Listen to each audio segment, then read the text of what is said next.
तो बच्चों आपका स्वागत है आर्टिकल के क्विक रिवीजन पे। भाई साहब बहुत जरूरी है एग्जाम पॉइंट ऑफ व्यू से, सेंटेंस मेकिंग के पॉइंट ऑफ व्यू से हो, चाहे आपके फिल इन द ब्लैंक्स में 1 से 2 मार्क्स के आ रहे हैं पिछले कुछ सालों से आर्टिकल। तो सिंपली जल्दी जल्दी समझेंगे, आर्टिकल वह शब्द होता है जो संज्ञा के पहले लगता है, आप सभी को ये बात पता है। और दूसरी चीज जो आपको पता होनी चाहिए, एक होता है इंडेफिनेट आर्टिकल, एक होता है डेफिनेट, और उसके अलावा एक जीरो आर्टिकल भी होता है जब आर्टिकल का प्रयोग नहीं भी होता है।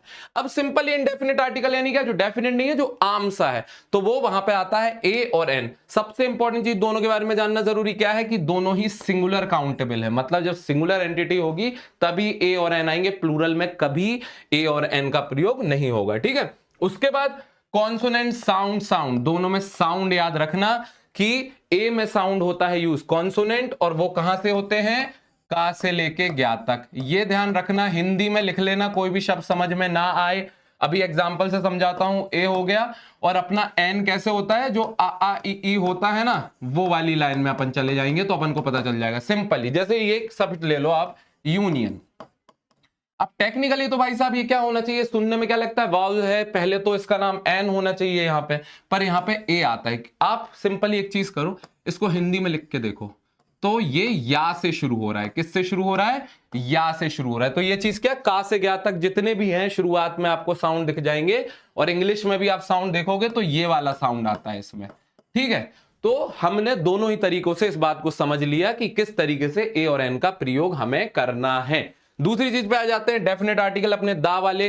अब दा को यहां पे समझनी है तो आपकी मदद के लिए यहां पे दिया हुआ है। इसके अलावा सिंपली मैं आ जाता हूं मेन स्लाइड पे, जहां पे हम समझते हैं दा का प्रयोग कब होता है, जब संज्ञा पहले से जानी पहचानी हो। अब जानी पहचानी होगी कैसे होगी यार, या तो वो एकमात्र वस्तुएं होंगी, यूनिक वस्तुओं में दा का प्रयोग होता है, the Himalayas, the Ganga, the Indian ocean, या फिर सबसे important exam point of view से आपका सबसे इंपॉर्टेंट अगर कोई पार्ट है तो वो ये है कि वो सुपरलेटिव डिग्री में बहुत प्रयोग होता है भाई साहब। ठीक है, ये मैंने अलग से यहां पे शाइन कर दिया, the best student, the tallest student. तो जब भी सुपरलेटिव डिग्री दिख जाए अगर ब्लैंक्स में, और उसके पहले अगर आपसे पूछा जाए कौन सी डिग्री कौन सा आर्टिकल लगाना है, तो सिंपली आप कौन सा आर्टिकल लगा दोगे, दा का प्रयोग कर लोगे। अब नो आर्टिकल के बारे में लोग मुझसे पूछते हैं, सर यार नो आर्टिकल कैसे होता है। बच्चों कुछ नहीं समझना है, एक आध दो बार आया है एग्जाम में इसलिए बताना जरूरी है, और वो भी कभी सैंपल पेपर में या फिर कभी एक आधी बार आया है आपके एक्चुअल पेपर में। पर ये है, ये तब प्रयोग होता है भाई साहब, सिंपल ये समझ लो, language subject games meals, language subject games meals generally, क्योंकि एक बार फुटबॉल वाला क्वेश्चन हमने पढ़ा था इसलिए हमने इसको यहाँ पे ऐड कर दिया कि जब भी जैसे भाई साहब किसी प्रकार के खेल की बात होती है, जब तक उसको डिफाइन ना किया जाए, स्पेसिफिक नहीं है, तो उसमें दा नहीं लगेगा या ए भी नहीं लगेगा, एन भी, कोई आर्टिकल यूज नहीं। बॉयज प्ले क्रिकेट जैसे आपने यहां देखा, और जैसे यहां पे लैंग्वेज की बात हुई, लैंग्वेज के पहले नहीं लगा, और यहां पे मिल के पहले नहीं लगा। अब सबसे इंपॉर्टेंट जो हिस्सा है मेरे हिसाब से वो है ये रूल्स, जो मैं आपसे आज यहां शेयर कर रहा हूं। सिंगुलर काउंटेबल नाउन कभी अकेला नहीं आता, दिस इज बुक लिखेंगे, दिस इज बुक नहीं लिखेंगे, दिस इज अ बुक लिखेंगे, मार्क्स कटेंगे वरना। एन सिर्फ सिंगुलर नाउन, ये बात तो आपको अब भी मैंने थोड़ी देर पहले बताई। साउंड के बारे में बात हो गई।